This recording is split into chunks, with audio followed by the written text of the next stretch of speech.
پیارے ناظرین و سامعین السلام علیکم۔ امید کرتے ہیں آپ سب خیریت سے ہوں گے۔ ایسے بہن بھائی جن کے گھر والے رشتے سے انکار کر رہے ہیں اور وہ چاہتے ہیں کہ ان کا رشتہ فلاں جگہ پر ہو جائے، لیکن گھر کے افراد میں سے ایک مانتا ہے تو دوسرا انکار کر دیتا ہے، ان تمام بہن بھائیوں کے لیے ایسا وظیفہ لے کر آیا ہوں جس کی پاور دیکھ کر آپ حقیقت میں حیران ہو جائیں گے۔ اگر والدین انکار کر رہے ہیں تو یا گھر میں سے کوئی دوسرا افراد، اس وظیفے کی برکت سے سب ہنسی خوشی راضی ہو جائیں گے۔ وظیفہ بتانے سے پہلے آپ سے مدبانہ گزارش ہے، اگر آپ نے میرے اس چینل کو سبسکرائب نہیں کیا تو سبسکرائب کر کے گھنٹی کے نشان کو دبا دیں تاکہ ایسی نئی آنے والی ویڈیو کا نوٹیفیکیشن آپ کو ملتا رہے۔ ناظرین، اس عمل کو لگاتار 11 دن کی نیت سے کرنا ہے اور باوضو ہو کر ہی عمل شروع کریں۔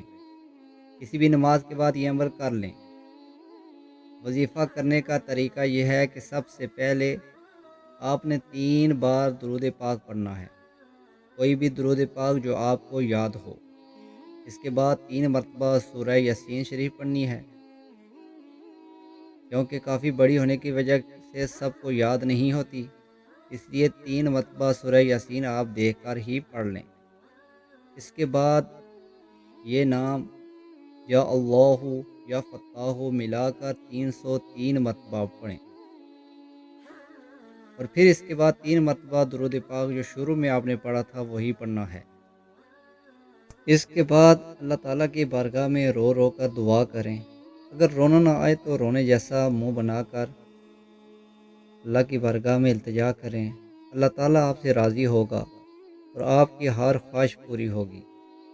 اگر یہ وظیفہ کرنے سے آپ کو فائدہ ملتا ہے تو اپنے دوستوں سے ضرور شیئر کریں۔